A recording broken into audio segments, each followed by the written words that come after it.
Hello, everyone, and welcome once more to the History of Comics. And we're going to go back to the early history of the WildStorm comics, a series that I've decided to wrap up as quickly as possible. This was getting a bit out of hand, and I've been focusing on it on the latest episodes, and there is plenty of material left to cover. And in order for me to focus on other subjects, this will be the next to last episode.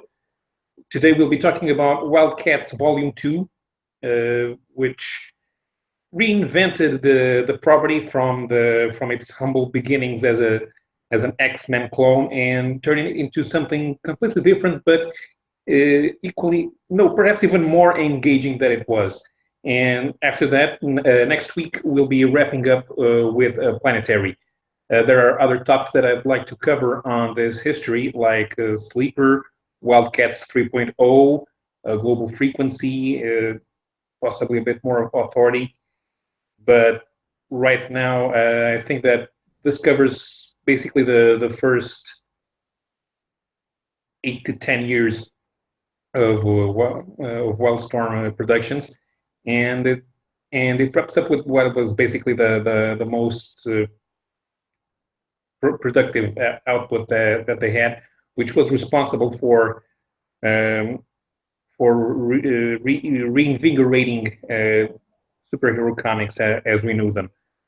Last week I didn't do an episode. I apologize for that. I had a family thing, and it kind of left me with a bit tired to come back and do the episode. But so I took a week break and thought about other things that I could do with this series, especially because I don't want to have to dig through my collection to get single issues. They're not in their proper order, and it's going to take me a while to find where some of them are. Wildcats has that problem. They're a favorite among my friends who like to borrow them, and then when they return them, I don't put them in their proper place. So I actually have no idea where I put the Wildcats Volume 2. All of the Volume 3 are in their place, Volume 2 are not. So I'm going to try something different today. And it's actually a better way. I think I can show the art a bit better this time. So without further ado, we're going to do a little screen sharing here, and oops, no, we're not.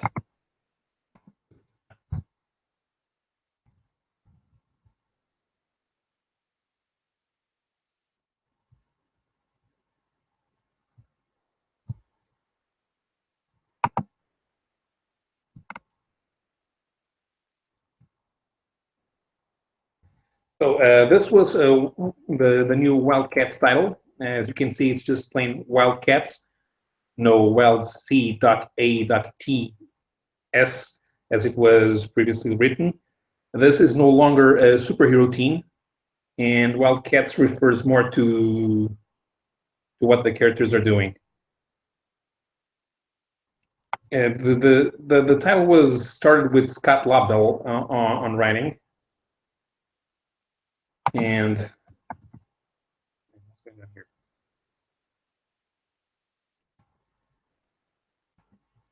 the title was conceived by Scott Lobdell with art by Travis Charest, and Lobdell to go more on a soap opera route in the way that he was writing the X-Men on previous years.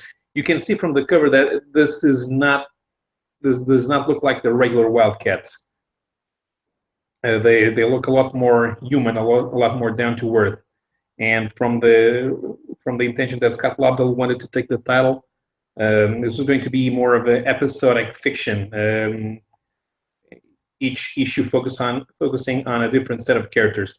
You can see that he also had redesigns planned here. You can on the characters. Warblade and Spartan kind of look the same, although Spartan no longer has a tight-fitting uniform. And Maul is not big as he usually is. He's wearing a purple version of his costume, but with a in regular size. And Voodoo appears to be a secret agent with a big gun over here. But the title ended up not going where it was supposed to go. But here in the beginning, it had a lot of potential. And even though Lobdell was criticized for turning the X-Men into a Mexican soap opera, his plans for the Wildcats were not a bad idea per se, especially because the main characters were all going to be there. As you can see, Spartan, he was going to take center stage. Spartan was always treated as a side character, even though he was the team leader. But here he's ready to take center stage. He looks more robotic here. Spartan is an android with the brain patterns of a former Karen hero from the 60s called real name Jan Cole from Planet Kara. And here he's speaking, he's threatening a person that he meets here in this first story, who is going to become a mainstay of the title, called Noir. He is a French mercenary. He trades in commodities, although he does not engage physically, or at least as possible on the train. And here in this first mission, the Wildcats had disbanded for reasons that were still unknown to the readers. But Spartan meets up with one of his former co-workers, the more independently minded Grifter, who was the only human member of the Wildcats, even though he is supposed to have powers of his own that he never uses. And he ends up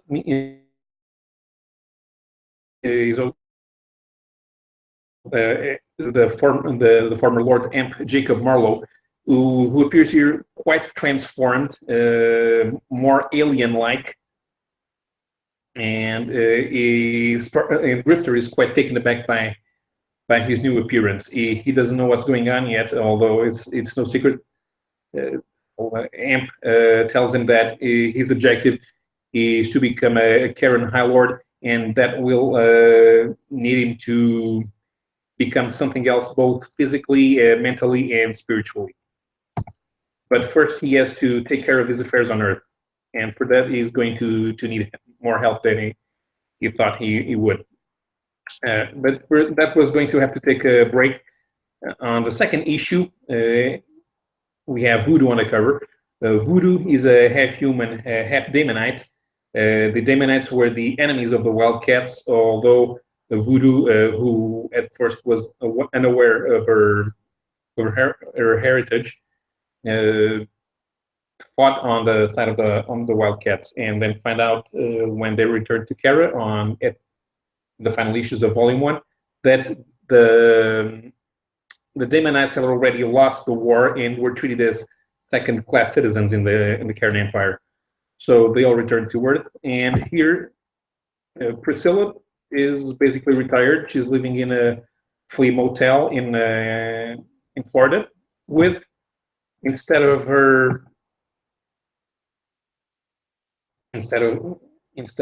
being with Spartan, who was her boyfriend, she's here with Maul.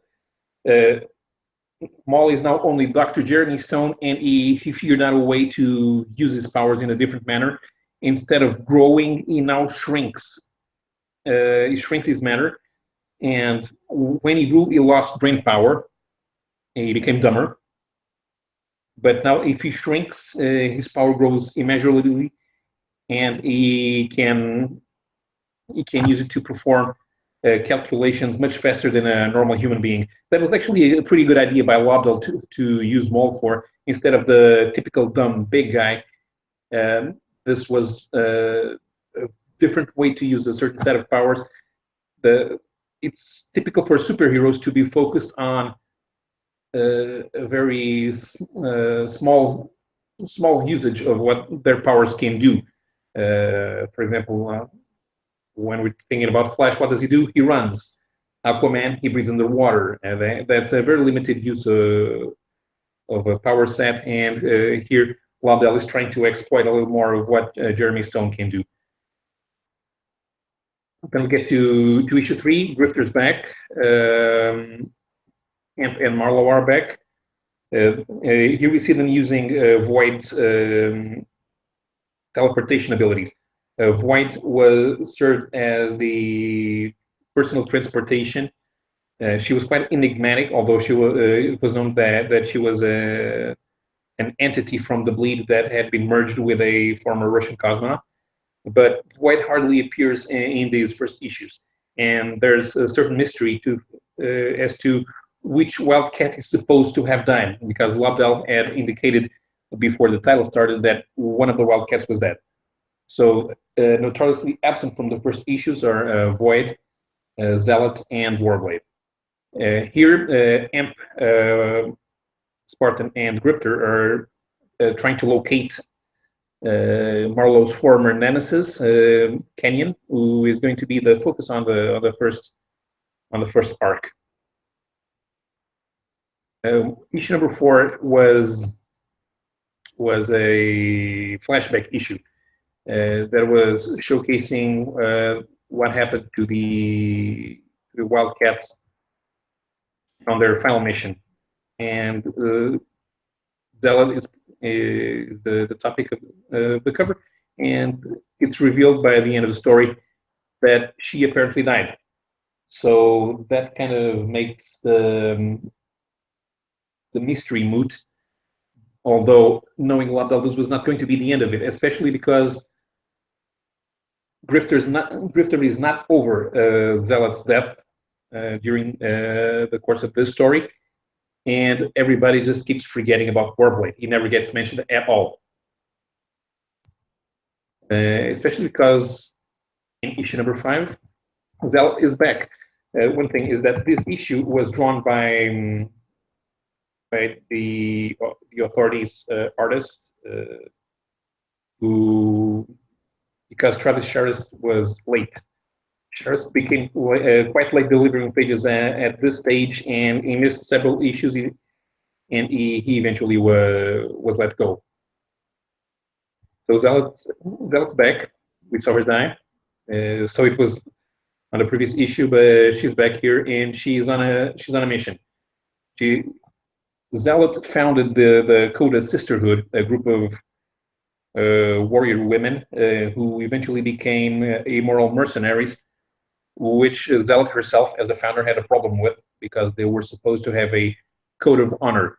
Now that her mission with the Wildcats is over, she is free to deal with the Coda on her own terms. And that's what happens here in issue number 5. Issue number 6 finally begins dealing with the mystery of where Kenyon is. And Kenyon is quite able to engage the Wildcats in physical combat, but he still manages to get away here. Issue number 7 finally deals with what happened to Warblade. This issue is drawn by Carlos Maglia, who is, quite frankly, not a very good artist. I profoundly dislike this issue. Maybe this art style can be appropriate for a continuing set of stories, but it's quite jarring both with what we have seen with Travis Charest's regular artwork and even with the fill-in artists. This is completely inappropriate. This is also a flashback issue of sorts, and it's closure for Warblade. This was the Wolverine character, who lost control and had big claws. His body parts can turn into blades.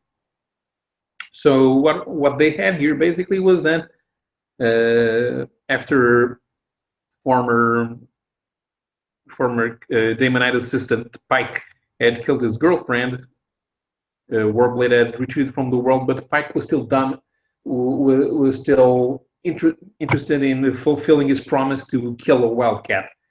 He decided to focus on one he perceived to be the least sociable member of the team, Warblade, who was more bound to be alone, but of course, being a killer and having basically nothing to live for, he disposes of Pike, especially having learned new tricks with his body when he was on Kara. So he gets rid of Pike, gets rid of one of the previous volumes' main villain, and it's closure for Warblade. We don't see him anymore throughout the Wildcats' run, and we don't really need him. He was probably the least interesting member of the team, and I'm sure most people would agree with that.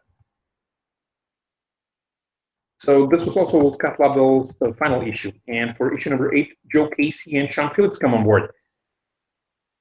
Now Scott Lobdell, in typical Claremontian fashion, which he learned on the X-Men, did not close all of his plot lines.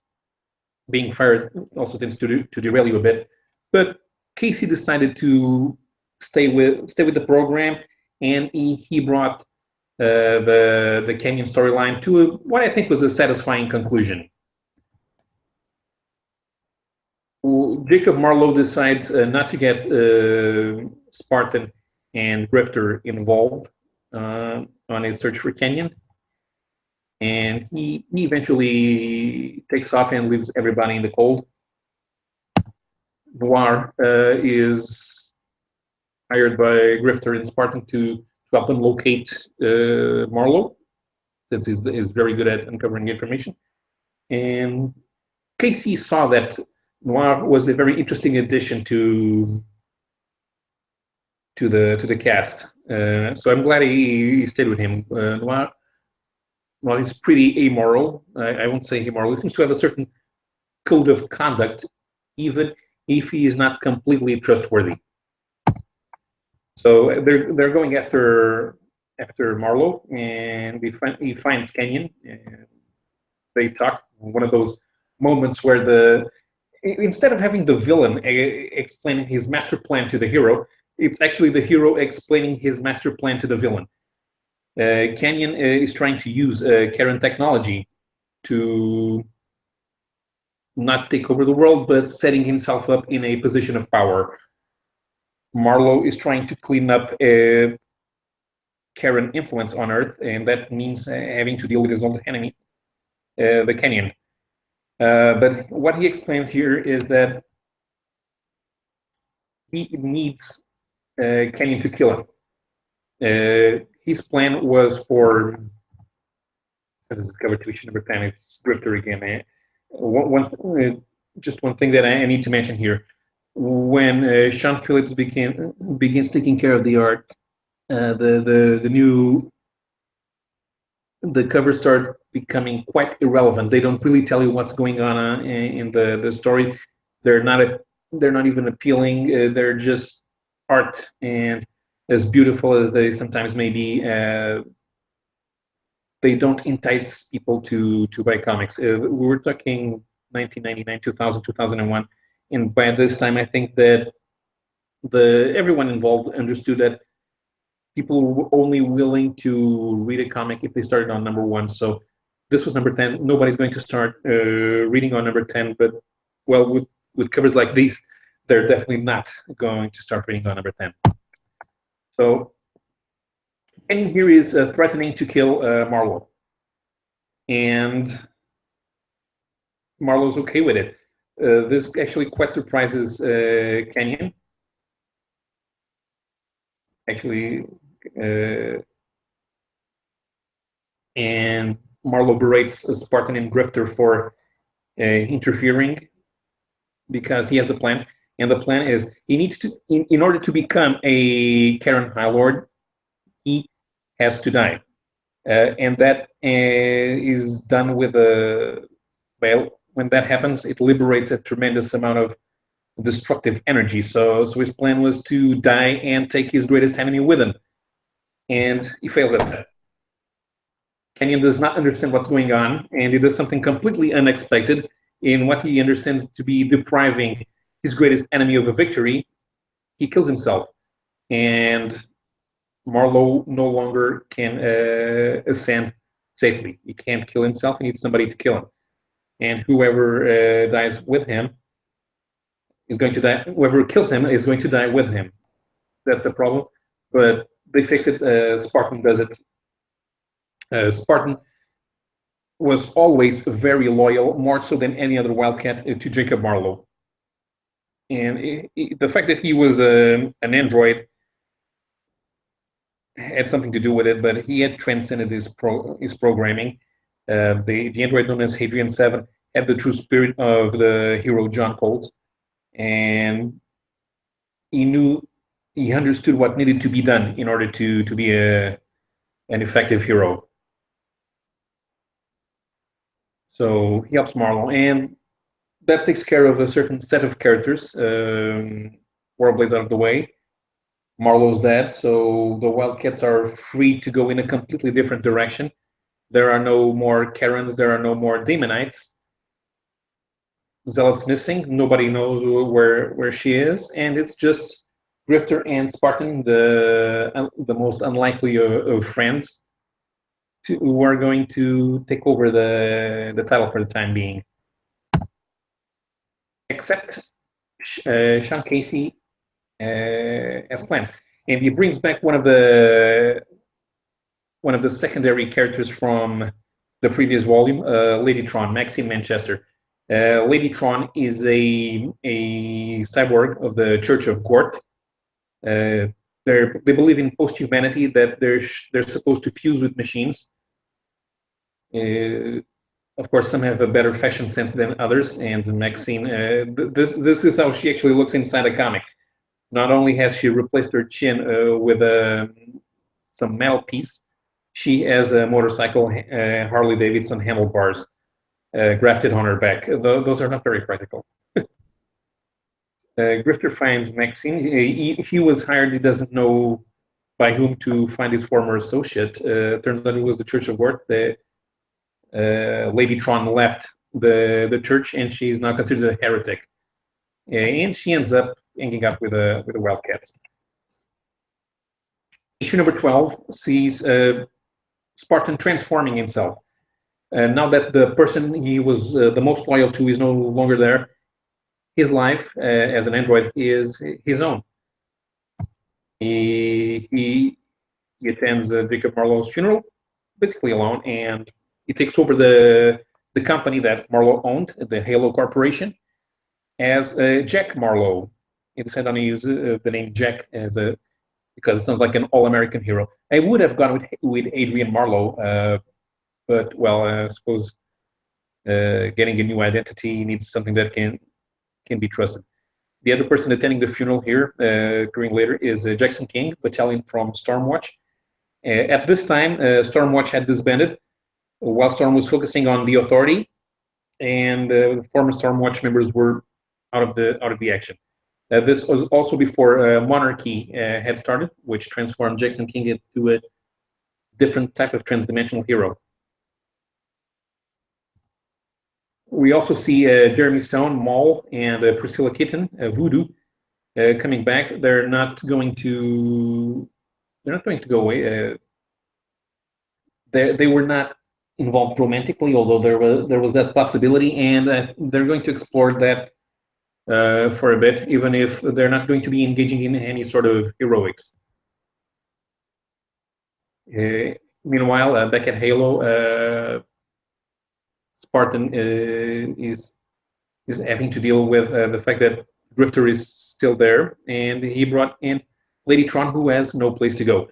Of course, with Halo's resources, Ladytron figured out that Halo is a good place to hide, and she had a thing for Spartan for an android. Number 13, and we finally see what happened to Void. And her human part kind of rejected her Void part from the identities, the entities from the bleed that merged with her, and that's not healthy for the Void entity. Spartan has been using Void to move around as himself. If you have a personal teleporter, use it, I guess. And number 14 starts with a new story arc. this was quite different from not only what we may expect is going to happen on the Wildcats, because it's a whole 6-issue arc in that they don't do any sort of superheroing at all. This is the confirmation. We're no longer looking at a regular superhero title. They're not even mercenaries. There are no big guns. This is not what's supposed to happen in the new WildStorm universe. There's new stories to explore. And as Halo is still here, and Noir is also still there, and there are possibilities to explore. He meets Void for the first time. He didn't know what Void was. She dismisses him. She may no longer be Adriana Tereshkova, but she still remembers what it's like to be human from that interaction. You can also see from the art that, unlike Lobdell, if you need to have dialogue in French, Joe Casey knows how to get it. I'm not sure if Casey speaks French, but there's what's written here is correct. Everything is a more appropriate dialogue for a Frenchman. Pillboxes continues. This is the motivation for the story arc. This is a descendant of Slaughterhouse Smith, a criminal from the 1960s that Jacob Marlowe had apprehended when he was known as Saul Baxter. But he's going to be on the shadow for a while. He's looking to do what his grandfather couldn't do, which is kill Marlowe. But first, there's new characters. These are agents Wax and Moore of the National Park Service. I don't know what the National Park Service might want with the Wildcats, but they're going to be involved with Spartan and with the new Slaughterhouse Smith. There's a secret regarding Agent Wax, who is going to become quite a permanent feature, not only in Volume 2, but also beyond Volume 2 into Volume 3. Here's Slaughterhouse Smith, and it's Priscilla. She has been using a Halo credit cards, which marked her as a Marlowe, and that's what Smith has been doing. Smith has been murdering people in Marlowe. So issue number 16 actually deals more with that. They go out on the date. Voodoo doesn't know who Smith is, and he reveals that he has inherited superpowers from his grandfather, and he attempts to kill Priscilla. He is interrupted by Maul, who was in the basement working on his experiments, but he was suspicious of Smith when they met, and he came back in time to save Voodoo's life, although she is no longer completely whole. That's what happens in part 4. They figure out during the battle Jeremy was blinded, and Priscilla is on life support. She doesn't know yet, but her legs were amputated by Smith. So Spartan and Drifter have to take care of it. I actually love it. This is one of my favorite pieces of art from the Wildcats Volume 2 series. Even though they have personal reasons to mean business, you can see that whatever the case may be, they mean business. Spartan no longer needs a uniform. His bearing, his posture, his eyes, you can understand that this is Spartan, this is Hadrian 7, this is the leader of Halo, of the Wildcats, and wherever he goes, he's dangerous. And Grifter is always himself. Grifter also had a sort of uniform, but he basically only needs one thing. It's that mask that's not secure anywhere but around his head, and that says his identity. Number 4 says Lady Tron getting away. She's quite an annoyance. In spite of the fact that she hardly has any human parts, I think she must have some glandular problem because she can't control her desires. She's always looking for action. She's always looking for excitement, for adrenaline. Of course, having dealt with Slaughterhouse Smith was not good. She was also injured in the fight, if you can call a cyborg injured. As you can see, this did not go well. So finally, Spartan finally catches up with Slaughterhouse Smith with issue number 19, part 6 of Cereal Boxes, and not only that, but Agents Wax and more also deal with it. Wax here reveals that he has superpowers. He has hypnotic powers. But while he was dealing with Smith, his partner, Agent Moore, distracted him, and the result was that it was a botched operation for which Wax is going to be disciplined. He had the killer in his sights. He lost control of the situation, and his new partner is dead. In the end, Spartan confronts Smith, but instead of killing him himself, he lets Grifter do it. Spartan could have handled the situation physically. Grifter killed Slaughterhouse Smith from afar with a headshot. And there's a different way of thinking that Spartan is beginning to have here. Even though he's perfectly capable of doing something himself, he'd rather have underlings doing it for him. Although I suppose, given that even though he's an android with his past history, this was going to become personal. So if they needed to, he needed someone to keep his head cool. Grifter was a friend, is a friend of Voodoo as well, but he was not romantically involved with her in any time, and he knows how to handle the situation in an exemplary manner. Issue number 20, and Sean Phillips takes a break, and we have Steve Dillon, and I really did not like this arc, the new art. I understand that Sean Phillips can't handle a full monthly schedule if he has to produce 12 issues a year. In fact, there are very few artists nowadays who can produce 12 issues a year, but Steve Dillon is terrible. Dillon has hardly any action. All the art is very low on movement. It's like they're not moving. This is the still picture, and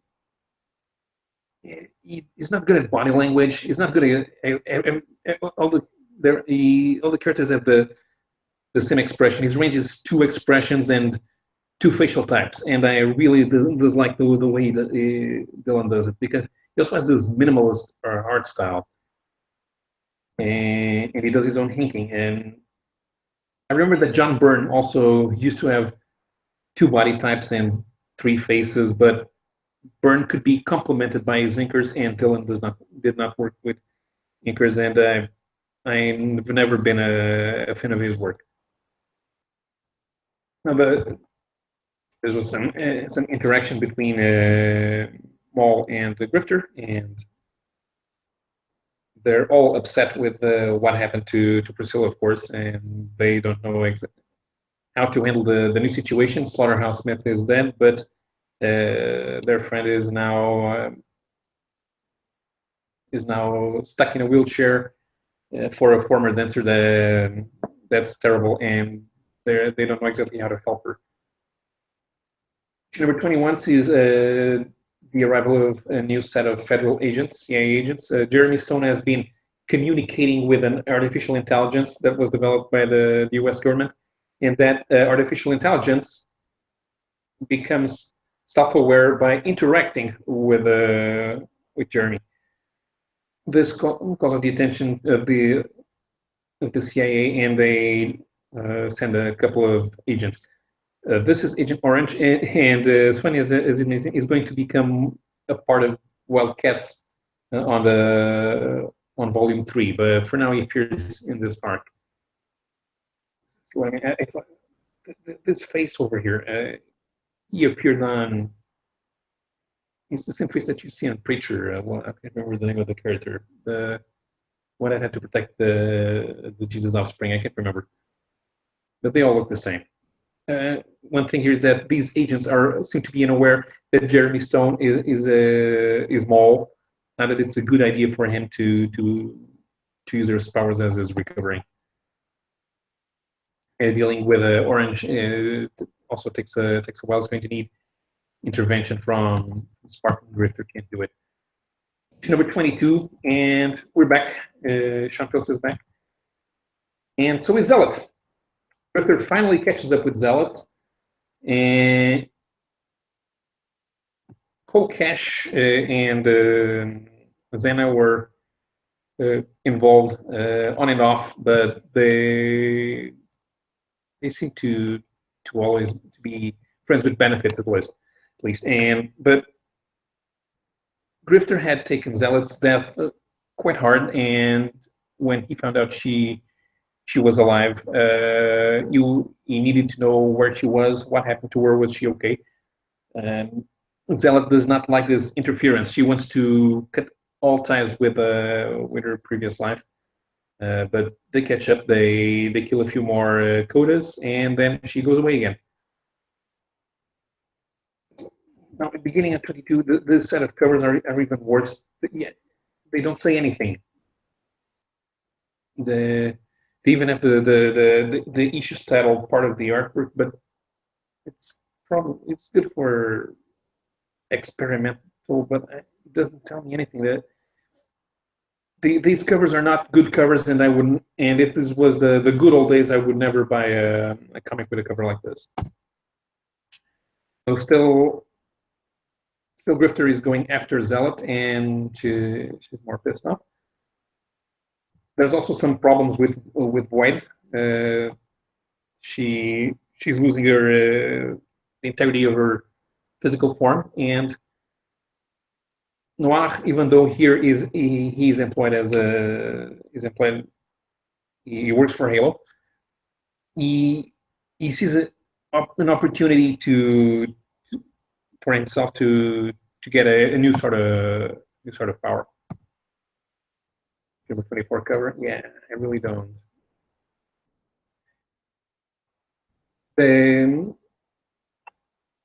Luckily, the Spartan manages to uncover what Noir is up to. He deals with Noir quite easily, and he himself merges with Void to save her. The Void entity now will have a stable form inside Hadrian's body, and Spartan's power is going to become quite amplified. He will now do all of the things that Void could do, like data gathering and analysis alongside his computer mind, and teleportation. Number 25. This was a double-sided issue, and another member of the cast, LAPD Lieutenant Tony Pacheco, is actually turns out to be a drug addict, and he enlists Spartan and Grifter to help him out with a case that will allow him to no longer be influenced by his drug supplier. This is where he starts dealing with Mod, what was going on. Now that Spartan has Void's powers, he deals with Mod easily. He just discorporates him. He sends him into the bleed on his own and without any physical support. So for intents and purposes, why is that here? It's taken care of here in issue 26. There you go. And we're nearing the end. Sales have been gradually falling. Issue 27 is the penultimate issue. Once more, there's Zealot, but also Damonite had been lurking around as a neighbor of Jeremy and Priscilla. They didn't know, but the neighbor knew. He could sense that Priscilla was a Damonite, and having seen what happened to her, he decided to help her. Turns out this is a good guy, Damonite. Yet when they crash landed on Earth, he decided that he was not going to be part of the war effort. He just wanted to live by himself, and he did. The war having ended and the Wildcats having disbanded, there was no reason for him to step out onto the light. But now with Priscilla, he does so in order to help her. Issue number 28 is the last thing. You can see that it's a happy ending for everybody involved. Agent Wax still around here, even though he is no longer working for the National Park Service. And Maul makes peace with Spartan regarding his newfound affections for Priscilla. Spartan admits that he's quite happy to see the both of them together. It's a bit like that scene in Watchmen where Dr. Manhattan sees a Night Owl and Silk Spectre together, and he smiles. And he's happy to see them. And Jeremy and Priscilla finally are free to get together. And the Damonite guy takes off into the sunset. But although this volume is ended, 3.0 is going to deal more with Halo, the influence that Halo has upon the world, and Jack Marlowe, the Spartan's new identity, is going to take center stage in there. But I will not be covering that on this series. Like I said, this is the penultimate episode, and I am going to focus on a new direction. And so next week I'm going to have the final chapter of this WildStorm series, and we're going to be talking about Planetary. I'm actually going to fish out the trade paperbacks for that one. I hope you didn't have any problem watching the scanned art, but it was more practical for me to show off all that instead of trying to find all the 28 issues of the Wildcats series. So I hope you enjoyed it. I'm going to try some new formats soon. I've been talking to a friend. We're going to try and do a show together, either here on Google Hangouts, or see if we can rustle up a camera and we're going to record ourselves. But well, for now, I hope you enjoyed knowing about Wildcats Volume 2. I'm not sure if it's easy to find in single issues. Probably the trades might still be available. These are a bit old. This is an old series that ended over 10 years ago. But it's enjoyable. It's a new take on a Wildcats, and if you're a fan of the characters, you will enjoy this new take. If you were not, this is quite different. This is not X-Men clones fighting aliens from outer space. It humanizes the Wildcats. That said, I'm going to close. Thank you very much for watching, and I'll see you next week with Planetary. And until then, keep reading old comics.